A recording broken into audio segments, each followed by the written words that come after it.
I got smoked on the takeoff on one and we got pushed really close to the rocks and it was pretty much at the bottom of the earth. It was just such a remote location at the time and I went, I'm too old for this. And I was like, you were the young free surfer coming up and I was like, it was almost like passing on the baton to you sort of thing, which is weird. And I was thinking, I've just felt like I had this massive responsibility of, I've got a child now. I can't be doing this raucous, dangerous sort of stuff where it never even occurred to me doing that. I sort of look at that as one of the turning points in life where I felt like I had responsibility.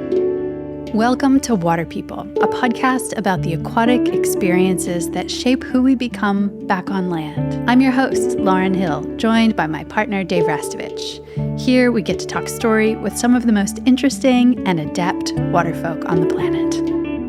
We acknowledge the Bundjalung Nation, the traditional custodians of the land and waters where we work and play, who have cared for this sea country for tens of thousands of years. Respect and gratitude to all First Nations people, including elders past, present, and emerging. This season is supported by Patagonia, whose purpose-driven mission is to use business to save our home planet.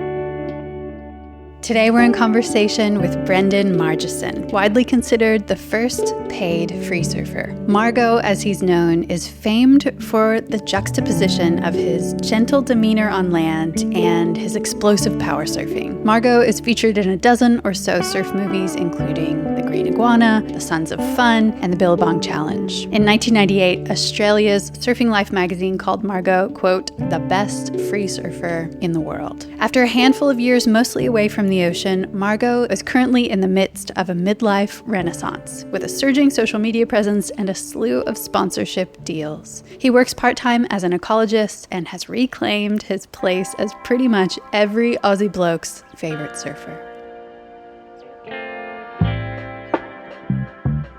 Have you ever had a time when you were just in the right place at exactly the right moment? Yes, when we met. Oh, that's nice. Yeah, you didn't expect that one, did you? No, I didn't. I was thinking about how I am terrible at thinking up like specific stories on the spot. I'm really bad at that. But I was just thinking about how every time you get a set wave that comes to you, like you're sitting in the water and from far, far in the depths of the ocean comes this set wave. And when you're in the right place, it's just like, oh my God, I get to go. I'm in the right place. Mm-hmm. And then there's usually someone there who's like, on you or something. No. That's, sometimes the case. But I think in regards to this conversation with Brenden, for me, actually, it was being in relation to him as a young Grom and coming into my young adulthood at a time where he was having a young family and sort of stepping back a little bit from being a wandering surfer that was paid just to wander, essentially. Yeah. And I was just really lucky to be there at that point where he, I think, was saying no to some trips because he had a young family to raise. And I was, 20, 21 years old, just saying yes to everything. So I actually had, in relation to him, who I think has incredible timing, like Brendan's life has just got so many amazing moments that were just serendipitous and incredibly graceful. Even though he's really funny, kind of clumsy guy on land, he's incredible in the water as an ocean man. He's just amazing. So that, really makes me think of that kind of timing. Yeah. I often hear him spoken about by our friends and your friends with such reverence for who he is. Why is that? Like, why does he resonate so deeply with so many men in particular? I grew up in the States, sort of outside of the bubble of influence and maybe at the wrong time. So I wasn't really aware of his story as much as if I'd grown up here. So I'm really curious, why Margo? Why does his story resonate so widely? I think at the very center of it is that if you've ever had an interaction with him, you realize he's just a really, really humble, kind of self-deprecating, kind guy. But then you go and see him in the water and he's capable of things that nobody else can do. He's just super unique way of surfing and reading waves. So there's that, and I think that fits really neatly into the whole Australian cheering for the underdog sort of tall poppy-ish thing where it's like the more successful you are, the sort of less cool you are in Australia. I think it's really an interesting sort of paradox. His personality fits right into that whole celebrated character in Australia of the really humble, successful person. So it's sort of like, you know, the more successful you are in Australia, the kind of the less cool you are. And if you have certainly when I was a kid, if you have success in the world, but you still have all your mates, like you're still humble and just kind of the same as everyone else, then you're actually really, really cool. So Brendan's kind of like the epitome of that, where he could do things in the water that no one else could do. But he was so humble and just a quiet achiever in a way on land that made him just feel always relatable. You never felt like he was up high on this pedestal that nobody else could reach. So different than the masculinity that I saw growing up from surfers of a similar era, maybe, you know, a little younger, but like the Andy Irons, for example, and the bravado and the like just intense, not necessarily aggroness, but just like claiming the bigness of the personalities. Yeah, well, it's funny that you say Andy, because Andy was really similar to Brenden in a lot of ways, where he was so good to his friends and his mates, and he was actually really humble. But when it came game time to be a world champion and stuff, he was so confident that he appeared otherwise. But actually, everyday life, he was just a relatable guy to lots of people. I saw that around the world with him, which was really admirable. But Brendan's deal was something where it's kind of illustrated where he won a contest and everyone was so happy. Like everyone he beat in that contest in Indonesia were just so stoked that he beat them, because he's just a lovable guy. And for me as a kid growing up in like the 90s, late 90s, and seeing the world of men being defined by popular characters like Rambo and Arnold Schwarzenegger and that kind of world, and surfing was full of that. Like I grew up surfing a spot where there was fights in the water, every single swell. You know, Brenden was just the opposite of all that. And I think that is another really important part of his story. Is that he, even though he's a super humble guy, he was confident enough in himself and his own character to just be a softly spoken, kind person in a world that was very different to that. And I think that's just continued, and that's why, people continue to admire him and admire his surfing, and he's just a really lovable guy. We're full bird heads, eh? Every time we walk, we don't even get far in the bush. Yeah, you never get to the waterfall or to the lookout or the side of the truck. thing. Let's go. What are they doing? Just sit there and go. Full of thing, you probably just going, I've been looking for a mate for so long, and I'm like, oh, sorry, man. Did you hear that one over there? Was that a response? Yeah, that might have been a response, yeah. So the morning Brenden was coming, I can just remember how sometimes Margs would be a little uncomfortable when, you know, people would pull out cameras to video things. And he came at a time in surfing where it was just the surfing that was videoed. It was none of the other stuff. You know, now everyone's like videoing them making toast and coffee in the morning and every other thought of the day.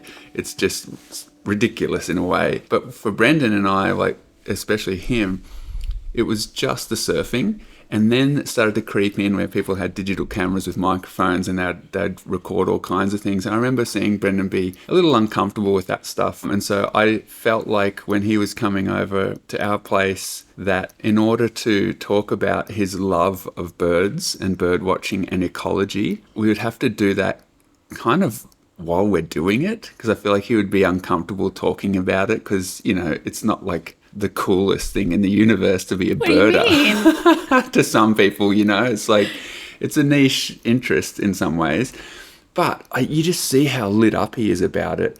And with his partner Lorena, she's just such a ray of light as well, and they both share this love of observing the bird world in Australia, which is so central to life here. You really notice it. It's like even in the suburbs it's just full of bird song. And so when he arrived, instantly he had his ears up and was like pointing into the forest saying, "Oh, listen to that something or other, warbler, blah blah blah blah blah." I didn't know any of the names, and I could just see how lit up he was. So I was so stoked to get the recorder out and pretend like I was recording the birds, but actually I wanted to be recording Brenden and his enthusiasm.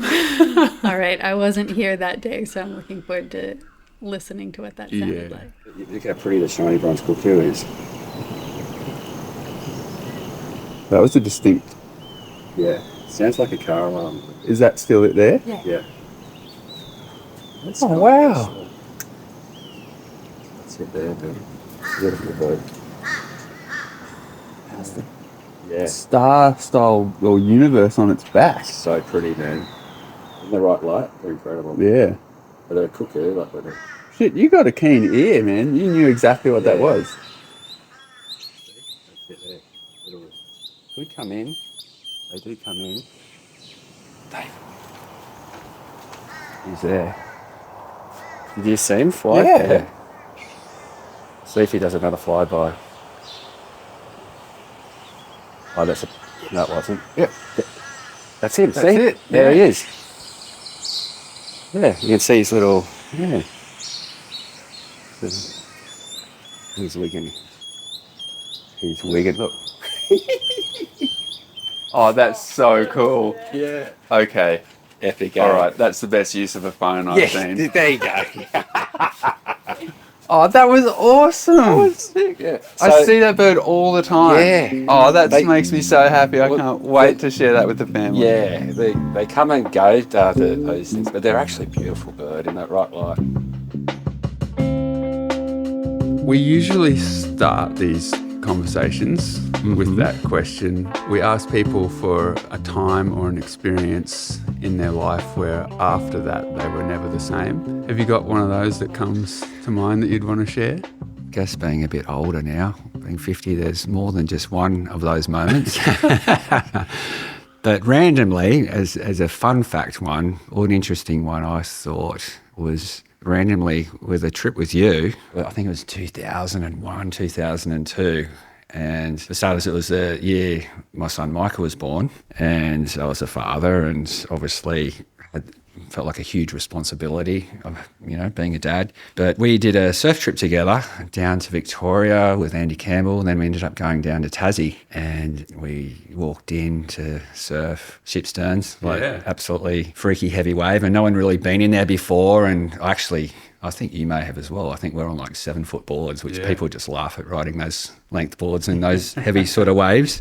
And went in there, and you probably don't remember, but it was like a turning point for me, because I got smoked on the takeoff on one, and we got pushed really close to the rocks. You can get pinballed in there. And I was always considered myself as I like the bigger waves. I didn't, I wasn't a big wave surfer, but I like to have a dig. And then after I got pinballed near those rocks, and I felt like, because we walked 2.5 hours or 2 hours to get into the joint, and there was no one around, it was just us. And it was pretty much at the bottom of the earth. It was just such a remote location at the time. And I went, I'm too old for this. And I was like, you were the young free surfer coming up, and I was like, it was almost like passing on the baton to you sort of thing, which is weird. And I was thinking, I've just felt like I had this massive responsibility of like, I've got a child now. I can't be doing this raucous, dangerous sort of stuff, where it never even occurred to me doing that. And I know, I sort of look at that as one of the turning points in life where I felt like I had responsibility of 100%. I had a child to,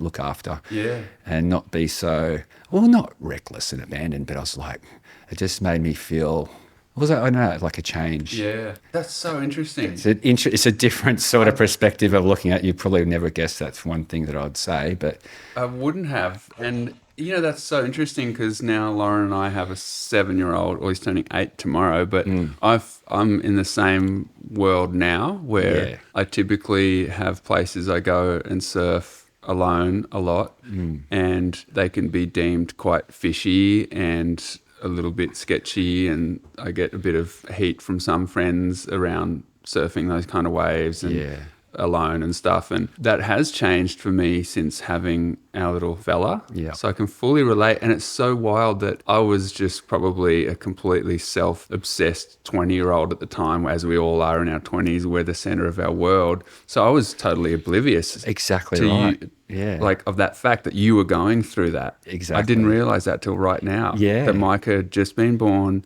Yep. And that was what you were going through. Because I remember, I remember at the end of that day, we were like, holy shit, that was some pretty serious water. Yeah, it was intense. We would never knew really what we're in for. And especially like we walked in there, it was like, whatever, it was a couple of hours, and then getting to the bottom of this massive cliff and looking where to paddle out and then surfing these incredibly radical waves. I mean, it was incredible experience. And then coming in and walking back, and I think we left in the morning at dawn, and then came back at dusk and just went, oh my God. And you walked in bloody Ugg boots, by the way. Right, I did Ugg boots, yeah. My ankles never forgive me. I was like, you throw those Ugg boots away. That's right, they would have smelled so bad too.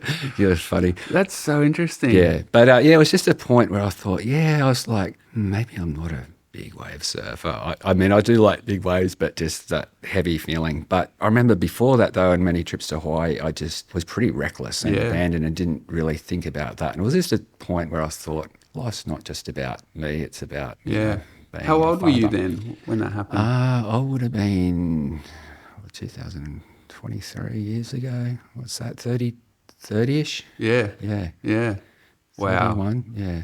Wow, that's But, so cool. It's so interesting, isn't it, when you've Yeah. had like a shared moment with someone from so long ago, but Yeah. one of you didn't know I know. It was what just was fully going on at that time? Yeah, so it was a different sort of trip, but I've had a lot of other, life-changing sort of experiences, but, some very heavy ones, but some enlightening ones. Could talk for days to you about to get deep, but yeah, Were interesting. you always different after that then? Do you feel like Well- now that your kids are grown up and they're running their lives, are you going to go back to shippies and surf it again now? Has it returned at all? Or do you feel like that was just something that was happening in your 20s and you've let it go? That's amazing question too, because I find myself now, I've moved down to quite a location, and I do surf a little bit more alone and a bit more carefree again. But it's always in the back of your mind, and I'm sure that's why you've always done it too. That freedom of surfing by yourself and no one else around. I'd probably enjoy those moments a lot more now, because I know my son's 24 now, and he's a young man. It's his journey, and I mean, you're more responsible, a bit more. You're careful of your decisions. But it's one of my favourite things to do in life is surf. Yeah. Away from the crowd or I don't think myself. I've ever heard a conversation about this, actually.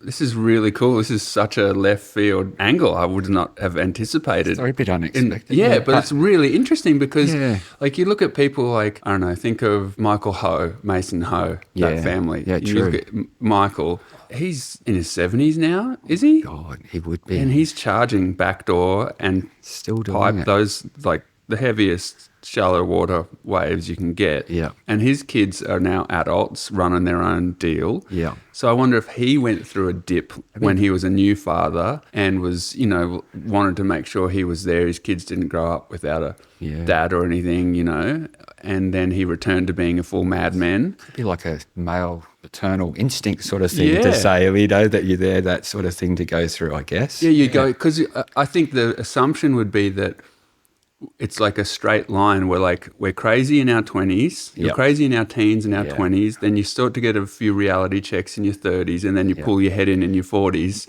and you're sweet forevermore. Yeah. But what I'm feeling like this is showing is that once your kids have proven that they can fly, they can swim, they can Then you take can care relax, of. Yeah, relax you can, a little again. You can relax a little again, but does that mean you relax into being kind of More a wisdom. wild man Well, again yeah. in those dangerous situations, Sure but is. with a bit more wisdom? Yeah. It's very interesting. I'd be super curious to talk with more people of like our age and a bit older to see how that arc has gone. Like if it Yeah. is just a one-way street and you're like, those days of riding those super deadly or solo waves are fully behind me, or if they do come back. Yeah, it was funny. I just did a trip over to Mexico. So I went to that Pasquale's joint, and it was actually one bombing day. And I was like, oh my God, I sort of bring back those early feelings. And I did manage to throw myself over the edge of one, 10-footer. And I was like, oh my God, no, I'm doing it. I'm doing it. And it was just such a good thing because, it was just a good freedom feeling of just like, it's like I can still do it. I'm like, everything held in place and tippy-toed down this thing.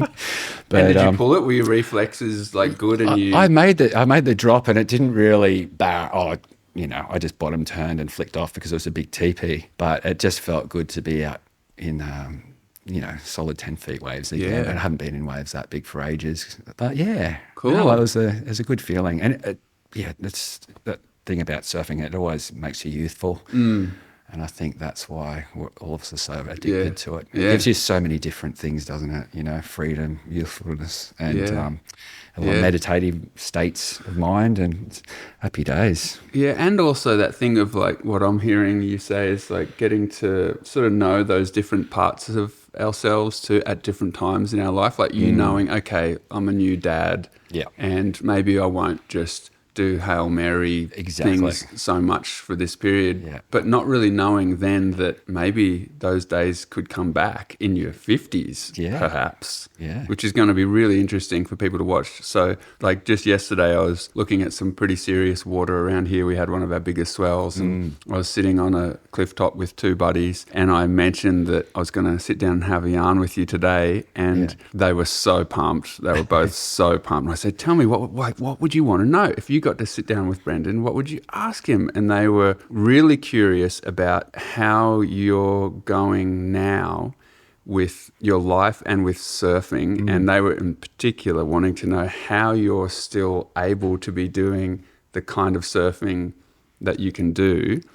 And they were talking about specifically seeing some footage of you in some recent time where you're doing some of your textbook pendulum surfing where you're wrapping around and circular and going upside down and stuff. And they were like, I want to be able to do that. They're in their early 40s, late 30s. They're like, I want to be able to keep doing that kind of thing too. So what's your response to that when people ask you like how you're pulling that? Yeah, wow, that's super cool. I guess there was a window there that I actually, I was surf Nazi right till my mid-30s. And then I sort of, had a few things happen in life where surfing was far from the thing that I wanted in my life. I sort of had like 5 to 8 year, not break from surfing. I was still surfing, but I think 1 year I maybe only surfed once or something, fully lost interest. But then losing that passion for surfing and all that, I did go down a dark hole, and I knew something was missing, and surfing pretty much felt like it saved my life again, But I don't know, the last probably 5 or 6 years, it's funny, I didn't realise how much it meant to me and how much, I don't know, just this youthfulness thing that came back to me. I had a beautiful fresh start with a beautiful lady that I've met now, and things were just starting to rolling because I was surfing a lot, and I was using that as, I guess, like a meditative sort of thing of goodness, mindfulness that helped me through that time. But I don't know, then flukily enough, I got picked up by a board company, and I had boards coming at me, and I was like, wow. And I just had this fondness of being like a grommet of all these new different sort of boards, not just riding this standard sort of board. And I like to do a little bit of yoga. I'm not crazy about anything. I try and be pretty healthy now, but I just think if I can get in the water at least 5 times a week. And I live a little bit, I live like 25 minutes from the beach now, but I think that's a good thing, because when I do go down there, I make myself go surfing. I make the effort. Whereas before, living on the beach, you sort of get a bit, I'll go out later when the tide's different, all this and that. And I think missing these years of surfing, and then my son helped me too, like being a keen young surfer and seeing his froth and stoke and wanting me to go surfing with him, and just bringing out that enjoyment too. Had all these little ingredients that sort of worked together and helped me be, in this weird career that I'm in now with surfing again, which is so bizarre. And it's so weird because it's a little bit to do with social media, which is sort of an absolute love-hate weird thing. But for some reason, it's helped me sort of have this opportunity to sort of make a living out of surfing again, which is so bizarre. But it's so fun, and people are literally so stoked for me, and I'm stoked for myself. I think people love to see surfing on rail and something they can relate to, and I think that's why. And they love style. I mean, I'm not talking myself up, but we have unique styles. Like, obviously, I've got my style and you've got your style, and you surf so beautifully on the wave, which people absolutely adore and froth, and feel very blessed to, I never take it for granted. I'm stoked the way things have turned out, but just at the end of the day, I'm not trying to do anything, and I'm sure you aren't too. You're just expressing yourself, and it's just how it is. Yeah. I kind of figured that was how your response would be, that you wouldn't be banging out 1,000 push-ups every morning and sit-ups and like, because that's what my mates are like. They're like, how is he doing this shit? Like, and I was thinking, well, I don't know, maybe you surf and then you're in bed for a week after doing those sort of turns, because I'm at an age now where I have to do a little bit of training and do stuff to balance out my body, because I've got some niggles and some sore bits, and I like thinking about when we sit down and have these sort of chats, like having useful insights or useful stories for people to listen and be like, oh, you know what, I'm going to try that, and maybe that's something someone will just hear then with you, is like living a little further from the beach and just going and being like, you know what, I'm just going to go out. I made the drive. I'm here. Or going, yep, I want 5 sessions a week just to keep things rolling. That's useful stuff for people. I think so. And I think too, you realise when you do get older, don't be scared to ride a little bit longer, a little bit thicker board. I do see a lot of people today at my age, and they're still riding the same boards they were riding, in their early 30s. And I see the frustration on them, and see when they do stand up, they're like, rah, just all a bit out of whack. And it's like, not to be, you don't need to ride a mid-length or anything like that. Just step it up a bit, and don't be, there's no need to ride something so thin just in. But, and I tried to surf within myself, whereas when I was younger, I didn't. I was used to do silly wipeouts, as you know, because I used to do the most stupidest. I used to go for like silly manoeuvres in silly spots all the time. You always used to laugh at me so much. They were so inspiring. They were the best falls ever. Because like you said, you would be upside down on a part of a wave where no one would go to do a turn. They'd just be going straight to go through that section, and you'd be like, I think I'll hit that and go upside down. But then that didn't always work out. No, so that's great that you brought that up, because that was always inspiration. Because you always seem to do that with a laugh. That's always been my appreciation for how many adventures and just surf sessions we got to share over that period in time, where I really got a lot of inspiration from seeing the way you carried yourself through that world that is pretty prickly at times and kind of hard to navigate, when people are watching you. Yes. People are watching and recording you. Yeah. And audiences are judging you. Yeah. It's like I would get really, really self-conscious in contest scene areas. I would just get way too in my head, and I'd have so much chatter in my head. Oh, this person doesn't like me over there. Or they think this about me. Or, oh shit, they're looking at me now. And I got way too in my head in that space. So as much as I, for my younger years in surfing, wanted to go and have adventures and go explore different things in surfing and surfboards, and I was saying yes to that, I was also really saying no to the contest world and cameras and all of that stuff that I couldn't cope with. Yeah. And I saw a similar thing with you, I think. I went through the same struggles. Yeah. Was it like that for you a bit, like where you felt like, fuck, this is intense having people sort of watching me all the time? Or, definitely. And especially your surfing, just being sort of under the microscope all the time? And I think that's what the best thing, the fortunate thing that we had. We were able to go on trips, like on a boat trip to Indo, or go to a remote location, and then we weren't around certain crowds, and then or mic-minded sort of thing. And we felt like we could escape the crowds and all that, and we were in our own little bubble, and then we could express ourselves surfing and stuff, and feel like I could laugh and fall off in front of you and just be ourselves. And it did make us feel like we could surf better, because we're pushing each other at the same time, but we're pushing each other actually pretty hard. Like, I love surfing with you, and vice versa, I'm sure. Like, we really did push ourselves, but we pushed ourselves in a way. We tried to do silly things, and it was just that ridiculous. We're just laughing at each other, because like, what the hell are you trying to do a floater on an 8-foot bloody closeout at Aussie? Like, oh God! And you'd do some pretty crazy stuff, Dave. But no, it was just fun to have that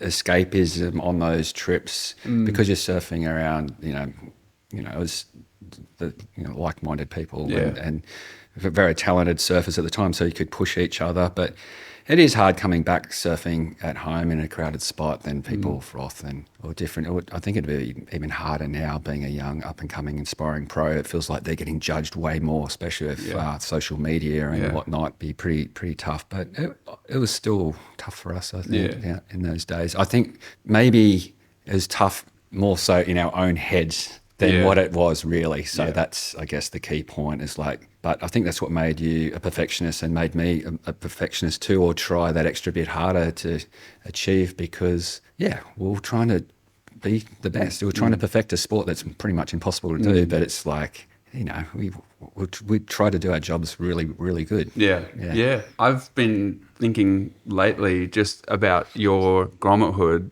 growing up in the Byron area and just sort of wanting to know who your inspirations were, because when I reached out to our friend Will Connor and said I was going to have a yarn with you, he wrote me this unbelievable message, and he was quick to make the point that when you guys were kids growing up in the 80s, there was a scene of kind of machismo and being like a rough Aussie and like a tough guy in the surfing world around that time. And Will's words were that you were the exact opposite. You were just like up for a laugh, always making him laugh. He said that you guys just grew up laughing all the time, surfing closeouts at the wreck together. And that's my favourite thing. Yeah, he just was so quick to say that it was that he respected in you so much that even when you started just surfing circles around everyone around here, you still had that just humble and sort of jovial nature. Where did that come from when you were a grommet? Did you have examples to follow in that way? Were there any elders or anyone who showed you that path, or was that just you being you despite the culture around you? I honestly think it was me being me, and maybe, obviously the way I was brought up. But honestly, it was such a cool place to grow up in the early days. I'm sure it's still a great place to grow up now. There's it's just a different era. Yep. But that time surfing, the wreck at Main Beach, even the pass or whatever, there was so many good surfers in the town. And it felt like not many people came in and went out. It was just like the same hot young grommets and the hot 20-year-olds and hot 30-year-olds. There's a lot of great surfers in the area, but we'd always be out there, and there was just a pecking order. Yeah. It was simple as that. There was this like, you'd get the scraps, and I just had to wait your turn. And I don't know, I thought I would just be polite and wait my turn, and then I don't know, I just thought that was the rules, and that's the way it was.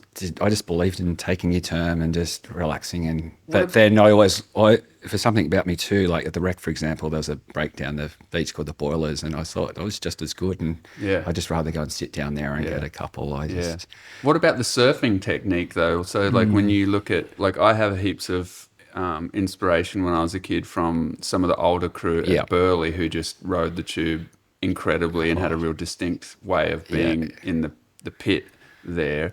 What about you around here? Like, was there anyone that was surfing in a way where you're like, oh yeah, I want to have that in me? There was a guy called Gary Timperley.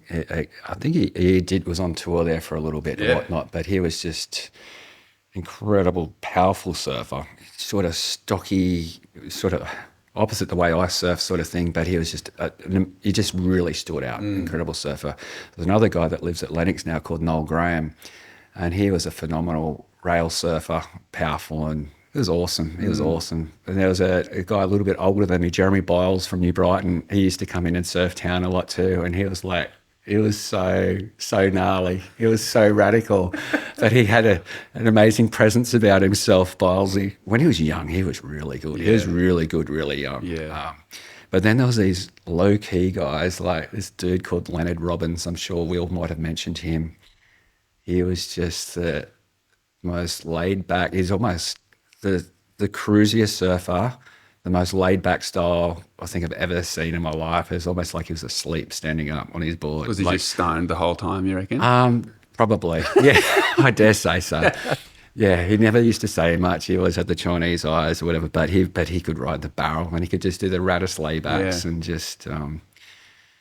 But then there was a generation of young guys at the same age who were better than me, which I guess pushed me so much.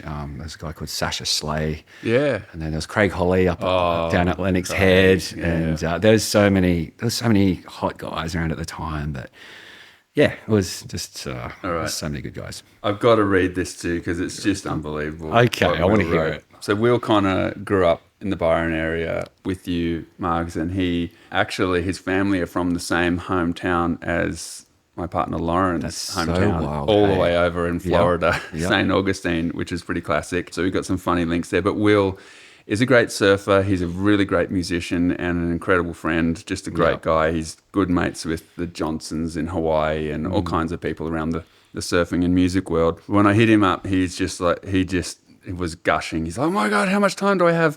I'll write you this. So he said, there's so much I love about Brendan's character, but first thing is when we were kids, he wasn't one of the aggro surfers who would be harsh on land. That was the deal in the 80s, super aggro on land, like it was some sort of rite of passage.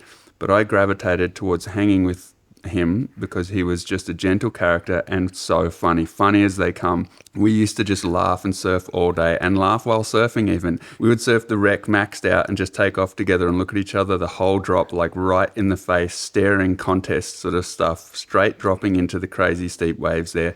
Not sure how we both did that being natural footers, but no one else is probably thinking that's that funny, but it was ridiculous and a big rush.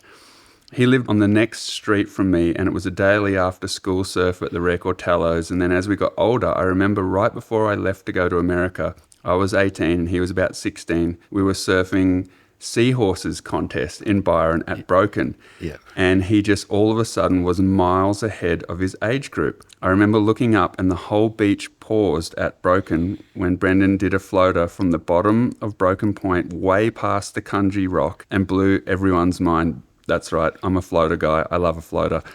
Then I left and he hooked up with Jack McCoy a few years later, and I was so proud of him because he was the quiet one that didn't brag and just smoked everyone without having to be aggressive. He said you had this determination that was really fierce, he reckons. He saw in you like this determination. That's probably that perfection thing you're talking about. Yeah. Like a gentleness, but not without like strength and force. Yeah. Can you hear anything in that? I think that's that hit the nail on the head there, because as much as mellow was, just being the nice guy, waiting my turn for a wave and then everyone paddle around the inside of me or whatever it be, deep down, I really wanted to be the best surfer in the world. Yeah. I wanted to, there was something about surfing, I thought, I knew I had a unique style or whatever, but I was surfed quite slowly or had a slow sort of style early, but then something clicked. I'm not sure I just got a bit bigger, a bit stronger.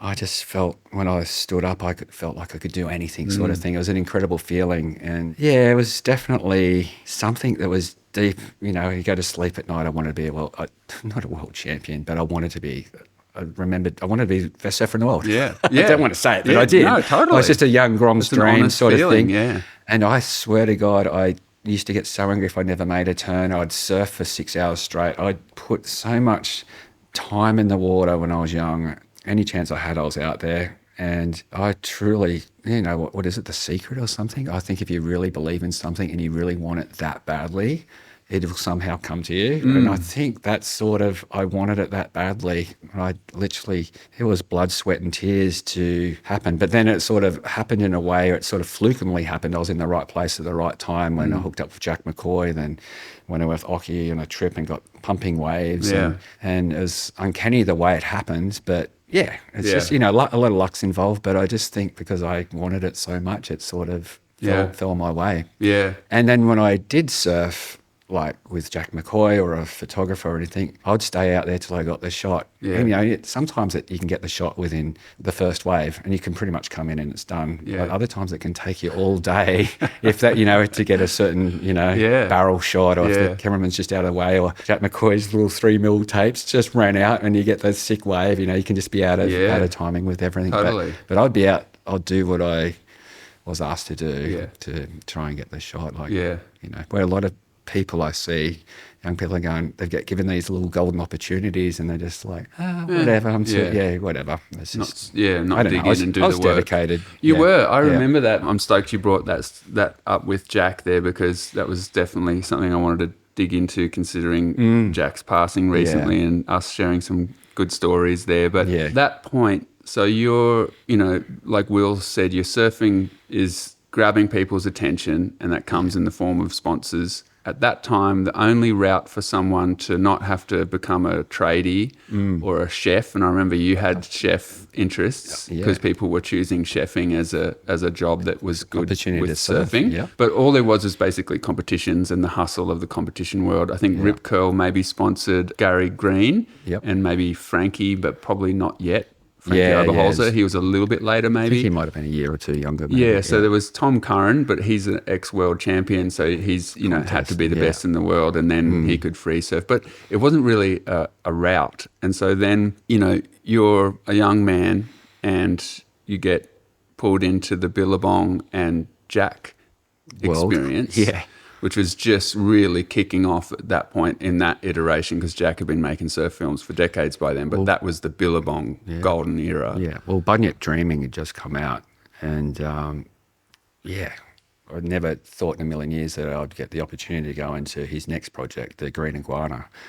So, which is 94 or 3? Yeah, it was in the Something 90s like sometimes. That, I can't remember. Was that good of a time, I was super young. Young and innocent back then. But just getting the call up to, I think. Did he call you? Or did Vince call you or something? Vince did, yeah. I think Munga was actually meant to go on the trip. Like, he's pretty much the star of the movie. Yeah. But he did his knee, and it was a last-minute call up, and I was living at Byron at the time, and they said, can you get to the Gold Coast within the next 2 days to fly to Western Australia to get picked up by Jack and Occy to film up in the desert? And I'm like, I think I'm like 18 or something. And I'm like, oh, yeah, okay, I'll do it. I just literally got picked up maybe 6 months before by Billabong. But I had a little reputation. Margo's this little hot kid from Byron. And fortunately enough, Vince, the team manager at the time, pretty much gave me this golden ticket opportunity, and went there, and we got some pumping waves, and Jack was super stoked with the footage he got, and I got along with Occy. Like, man, that dude's so funny in those early days.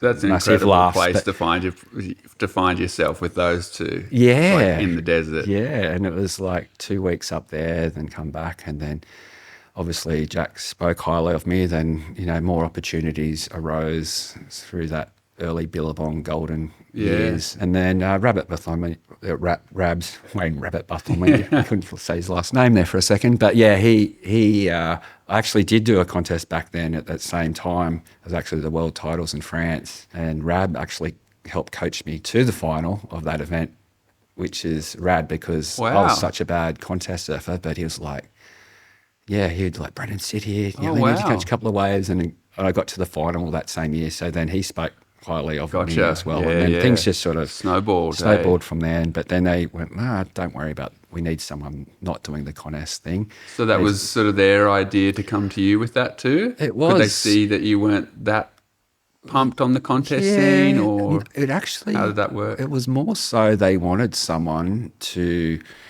Because obviously everything was shot in film back then.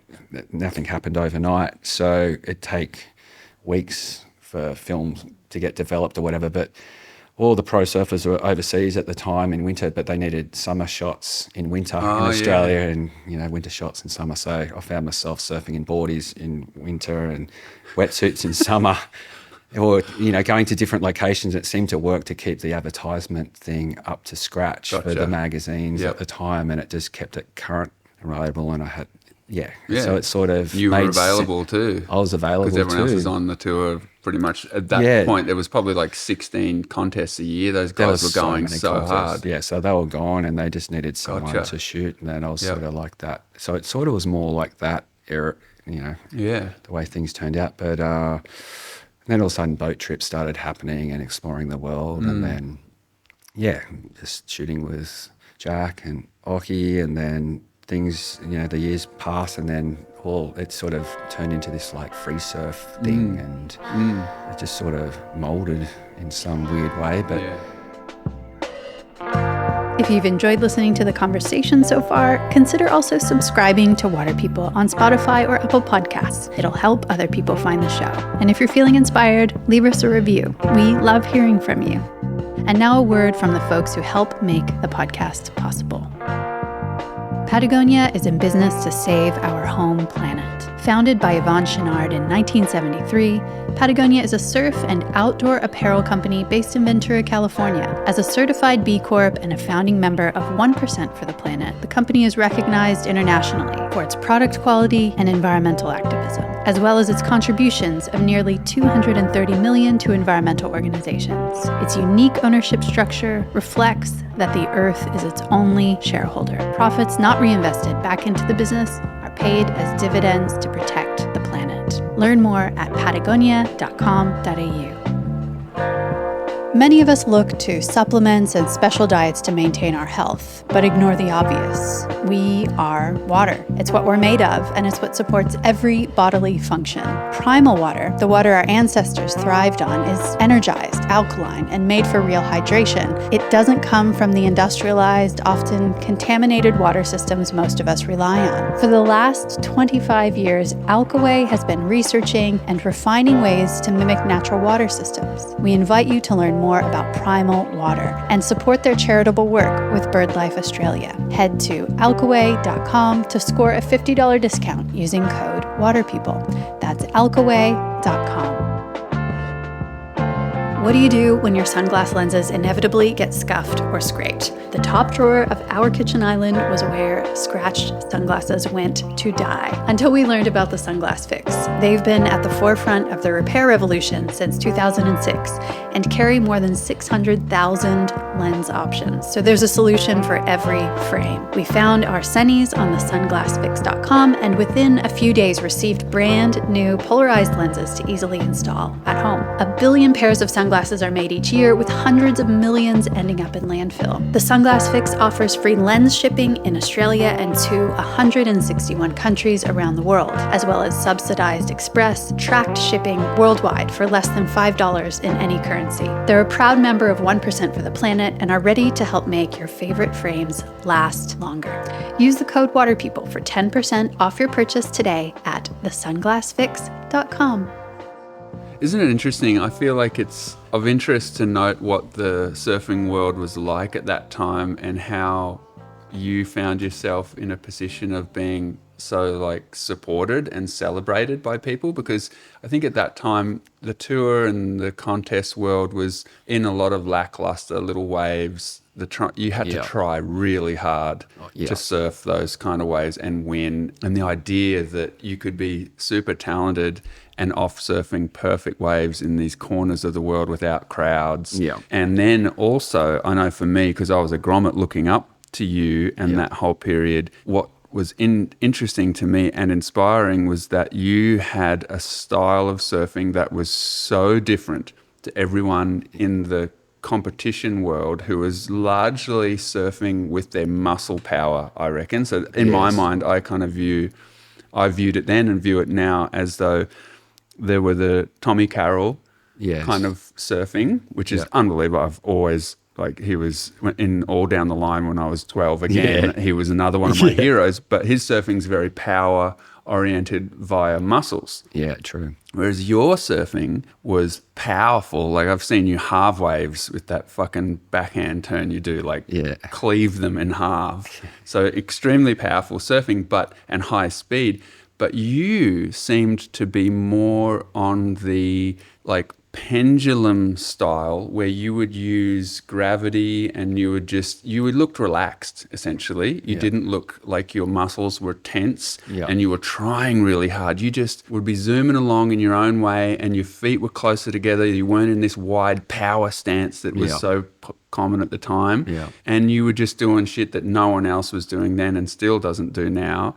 And I think that's just of interest because I think the rest of the surfing world is probably so refreshed by seeing different lines and just a different personality too. You just seemed like you were happy and you're having adventures that everyone would want to have. And I truly was. At that time, from my early 20s to probably 26, 27, I literally everything just sort of fell into my lap. I fumbled my way through. I was a country kid from Byron that, you know, left school early, got halfway through a chef's apprenticeship, and just things just, I don't know. And it was just, I didn't think about it too much. You know, I didn't let it worry me or stress me or worry about what other people thought of me. And that was probably a good thing. It just everything just happened in this crazy way. Yeah. Yeah. But it felt like my surfing just kept, it felt like it got better and better and better. I don't know. I felt like I'd still, and it was at a time too where, you know, like it was pretty much the same age as Kelly. It was this high performance surfing it felt like it was this new era. It finally happened. Like surfing went through, you know, the single fin era, the twin fin, and the thrusters came. But there was still so much to explore with different things you could do on a wave. And I remember doing a reverse, for example, before Kelly Slater's Black and White, or even knowing that he did it. But I remember doing a fin throw down at Walker's at the Belongil area at Byron, and I popped the fins out. And I remember spinning backwards, going, "Oh my God!" And it spun around that way, and I made it. You know, no one around or whatever. And I went, what did I just do? I don't think anyone's done that before. I was like tripped out, and I do remember that. And then what happened when you saw the video of him doing it? I think about 3 months later, it was this prodigy child from America, and I was like, "It's Kelly Slater." And I remember he did one in it. And I went, I did that. Like that's called a Margo. He called it Margo. I know, but it was a trip, and then. It was funny, like he's just the next level, obviously. But I was like, wow, I was just, I don't know, just this innovation thing of like riding a normal shortboard and then trying to do aerials like I could get in the air, but trying to land airs. I don't know, I was into it all. Like it was just so fun. Just it was an incredible time. And then having no one really. It felt like, obviously the Ockies and Tonga were just next level, but just trying to do your own thing. Like I wasn't really like, I have to surf like Ockie, or I had idols, but I didn't focus on, I focused on me. I guess that's why I had my own style, I guess. Yeah. So, I just concentrated on my surfing. I didn't analyze, I didn't sit there on a tape and watch other people surf like people do today. And I think it might have been beneficial. Yeah, it certainly helps with people having a uniqueness, you know, when you're not picking everything apart and having a formula to your surfing. Yeah.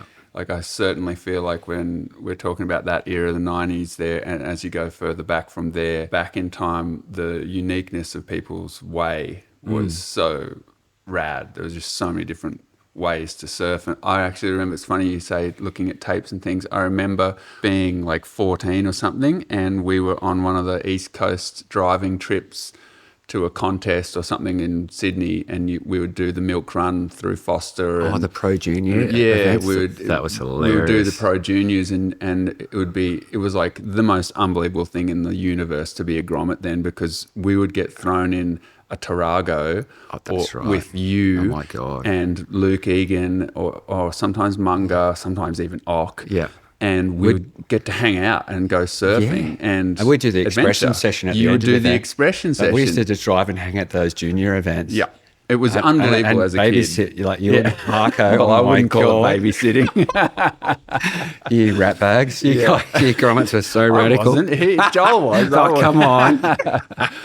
No, it was hilarious times back then. But it was true. I remember being at Foster at Bluey's and Boomerang, and Jim Brabant, Marcus Brabant's dad, had a digital video camera. Yeah. Do you remember that? He used to video all the time. Yeah. Marcus and other people. He videoed a surf that we all had at Bluey's or something that day. And then that night we got to watch it. And it was like the first of ever seeing that dynamic where you could see yourself surfing. Mind blowing. And I remember it came on the TV screen, and I was sitting at the back of the room so terrified, being like, oh my God, I wonder how I look. Like I feel good when I surf, but I wonder how I'm going to look. Yeah. Then the footage was rolling, and it would just be like one wave after another. It was just the day's surf. So you'd be on one, and then I'd be on one, and then Joel, and then Munger, and then whoever. And so good. It was amazing. Yeah. But I remember there was a shot where you were just doing your upside down backhand surfing that was just incredible. But I remember you saw something that you didn't like, and you talked yourself way down. Yeah. And so I'm a little kid, right? And Yeah. I'm hanging off every word that's coming out of you and Yeah. Luke's mouth and Yeah. any of the elders. I'm like, whatever mannerisms, the way you pick your nose, everything. I'm like, I'm going to do exactly what those guys do. So I heard you say that. Yeah.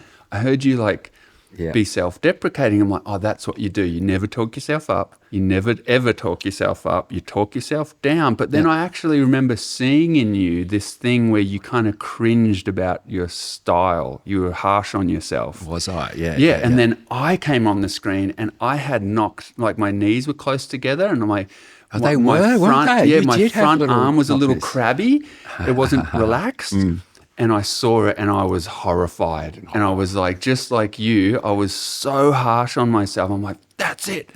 I've got to relax that fucking chicken arm that's out the front there doing this like chicken wing thing. And I've got to, my feet are so close together. And anyway, but it was just this funny moment. I was just thought it'd be interesting to bring it up with you where like the shipstones thing, you just don't know what's happening at all times for everyone. But that was a huge moment for me. That's interesting, yeah. Because I saw that you were willing to Express my emotional feelings at the you time. cared. That's I what cared, when you had that big of a response. I'm like, look at this. He really cares. He you give a shit. Yeah. And I always thought you were a free surfer guy, so I just thought, everything's just chill. You don't really care about anything. You're just cruising. Yeah. But then you cared. You were like, no, I want to surf out of my skin. Which is that thing you were talking about. That's exactly it. And I want to, surf on you want to surf the wave from the start to the end and finish it perfectly and know that you put in 110%, you know. I don't know.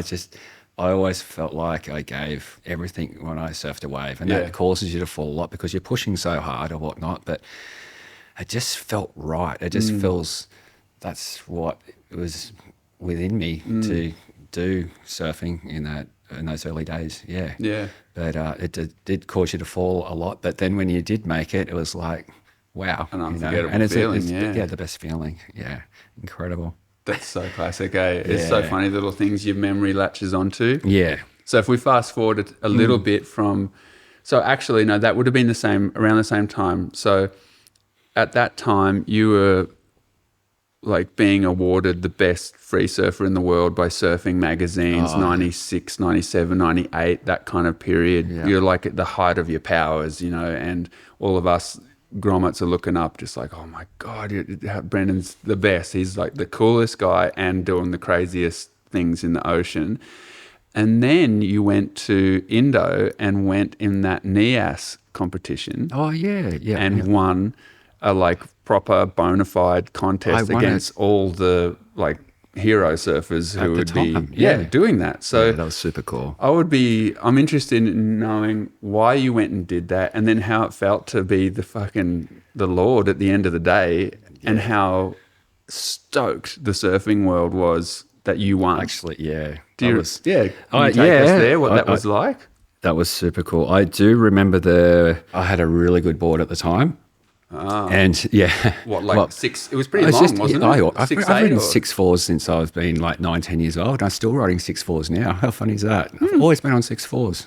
I've struggled riding shorter boards. And that was a 6.4 at NIAS? Yeah. Because it was kind of solid, wasn't it? Yeah, it was. I think it was like 4 to 6 foot NIAS. Yeah. Like it was not massive, but it was. Anyway, the one thing that stood out to me the most in that event, I was like, had this thing where I'd be the last one to paddle out, no matter what, and then I'd get the first wave of the set, like just so easy. But I would never do that normally, and I went, no, I'm going to do that. And I had this game, and I got through heat after heat, and next minute I had the most gnarly like guys that would want the inside at the start of a heat, but I even think in the semis or something, I was like the heat had already started, and Poto was tripping at me that, you know, like Poto's like treated as like the king. Yeah, big back in the day. king. Yeah, totally. And I had the inside straight off the bat, and then the first set would come through, and then I'd get an 8 or something, and then, you know, I'd just on a roll, and I only needed maybe 2 or 3 waves. But I felt that was a thing. I was like, if I just keep doing this simple thing, and it just stuck with me, and I just felt like I was surfing, and everything was good. I wasn't thinking about it, and all of a sudden I was in the final, and I made sure I jumped off last, and I got the first wave that came through. And So you're jumping off at the keyhole behind it. Yeah. So naturally, Yeah, so you're the deepest, and then you got it. Yeah, I know. It's not really genius. Well, It's just, but it was something that I would never do that, especially to someone like Poto or to whoever else was in the event, and even the hungry young guys. I remember, I think, Taj and Wink then, and all those crew were there. Yeah, Wink Yep. and. I think Lowy wigged out at me too because he was very competitive. Yeah. Michael Lowe. And it felt good to have that little bit of authority sort of feeling of no, this is mine. And yeah. But and then so you good. did that and you won. And what happened after that? Did you go on a run of a few contests? No. That's After that? funny. We actually went on a boat trip out to Aussie after that.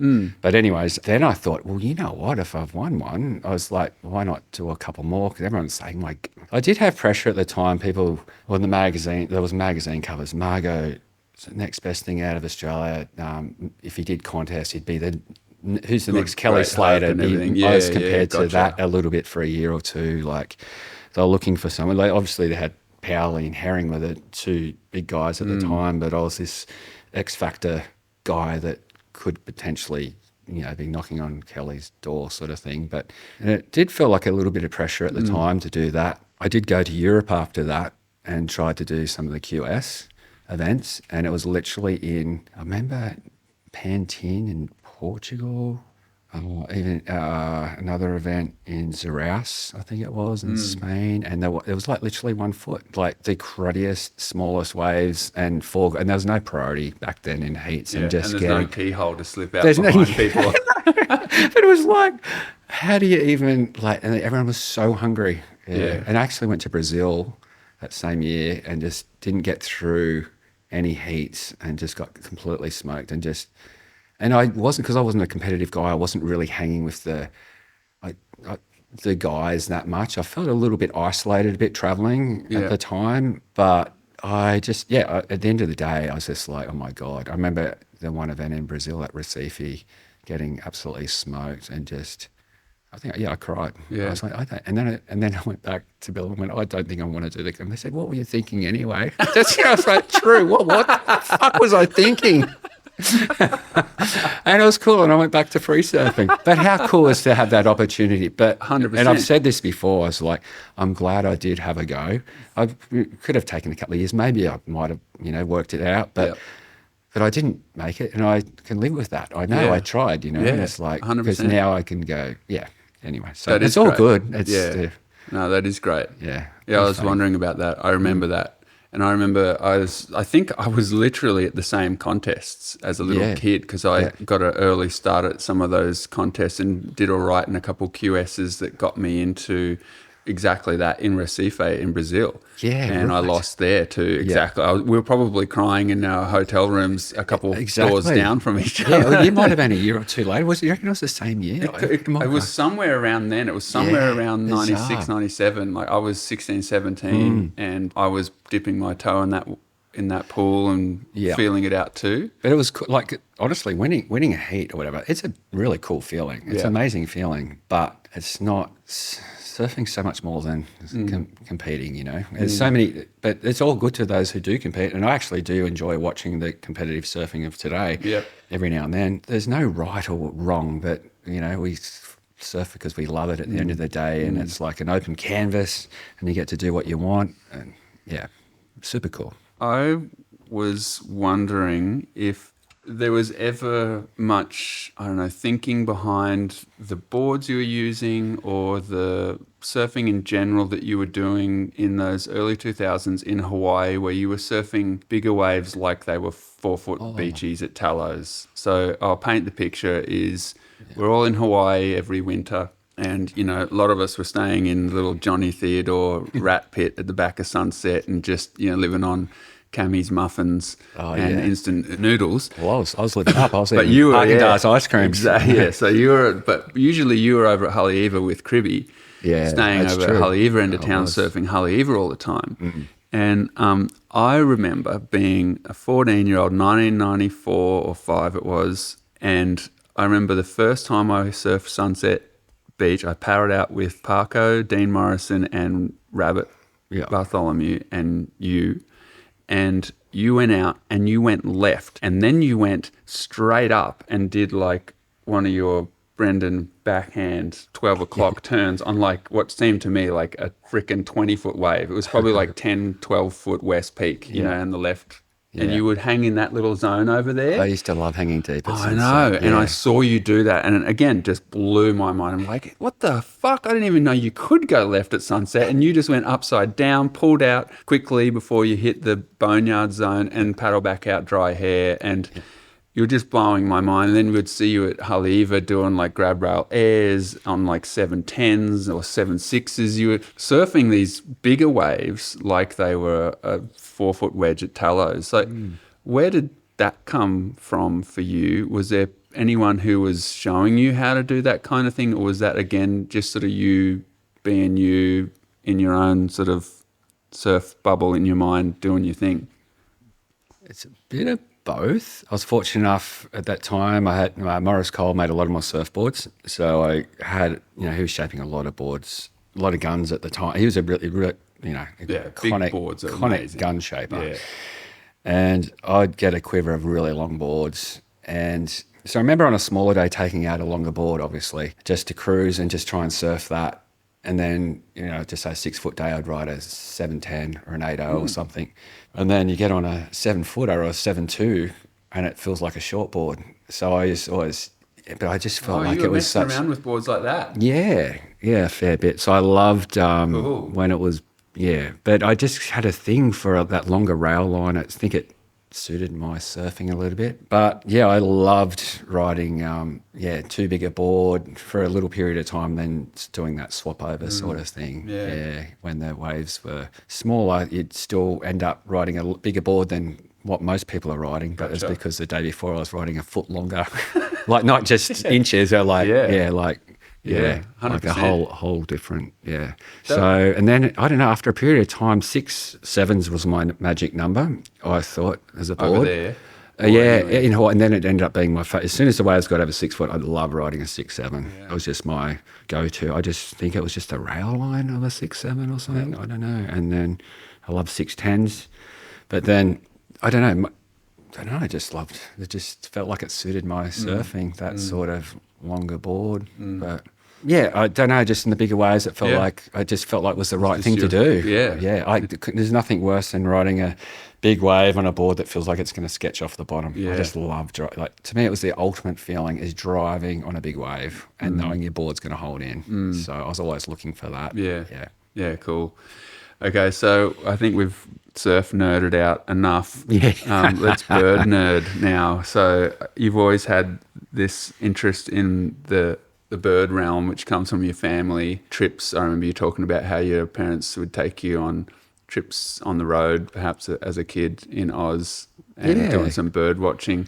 How much of that do you reckon has like spilled into your personality and your life? Because I remember as a kid seeing you mention that every now and again, not a lot when we were in those surfing circles and stuff, but you would talk about birds every now and again, and I personally was inspired by that because I was like, how cool is this? You've got other interests than just being a full surf rat.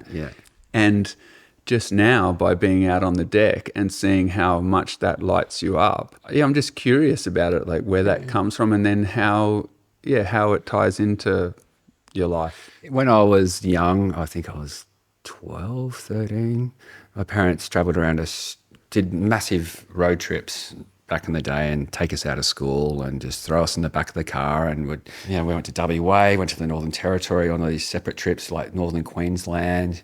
I remember one of the trips, I was like, oh my God, it's taking away from the surf. I remember just freaking out, just, when surfing was becoming such a special thing in your life. But it ended up being one of the best experiences to having that complete opposite thing to surfing, Dad threw a bird book in the back, like a native, Australian bird book in the back of the car. And I remember looking at it and then seeing a bird which I'd never seen at home before, and then looking up and went, oh my God, there it is. And then sort of like, oh, it's only found in this certain area. And it's like, oh, that's sort of cool. And then because you're in the back of the car obviously no phones and any of that sort of stuff. He had nothing to do but look at this bird book, and I just started memorising all the birds in the book because it had the pictures, obviously.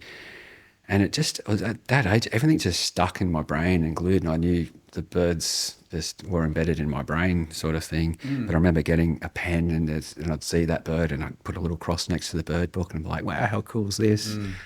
And my dad was into like taking, a bit of photography on the trips, and then I'd go with Dad and he'd take some bird photos, and I'd be like so stoked on seeing these beautiful little creatures. But after the trip, I remember coming home, and then that bird addiction thing didn't go away. I was just like, I was interested to know what sort of birds are in my backyard. They're not just out in the Australian bush. But it stuck with me for years, and I just had this natural thing in my head where I go, oh, that's a such and such. Like I just knew it just is something that I had, this little special gift with birds. But I, lost interest over the years growing up or whatnot. But it's funny, it came back into my life. My wife, Lorena, now, she sort of comes from a similar sort of background family, and she's actually into that sort of thing as well, bushwalking and looking at birds. So we sort of got back into it together of something that we did in our youth, and it's a fun thing to do as a couple, and just have something to do that's completely opposite to surfing. And it's just a fun hobby, it's just something that I really enjoy doing. Yeah.